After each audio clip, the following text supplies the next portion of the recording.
President Rodrigo Duterte has submitted to Congress his sixth report on the government's response to combat the coronavirus pandemic. Our senior correspondent, Anjo Alimario, breaks down for us the president's weekly report.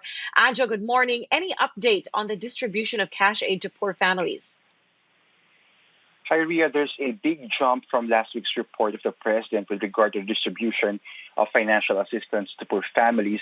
From 6.2 million beneficiaries served, it went up to 10.29 million as of May 1. It's still a long way to go, especially for non-Pantawid Pamilyang Pilipino program recipients.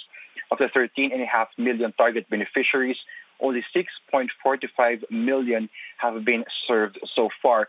Of the allotted 100 billion pesos cash aid for poor and low-income families, 98 billion have been disbursed already, while 54.65 billion have been distributed. For non-Fortis families, from 14 billion given as of last week's report, it has increased to 37.65 billion pesos. In Metro Manila, from 67,000 families assisted, it rose to 310,000, but it's still far from the target of 1.5 million beneficiaries. Now, what's interesting, based on the report of the president, only 207 of the 1,634 local governments in the country have completed distributing funds. On the other hand, you have 218 local officials who have accomplished below 10% payout to their constituents, Ria.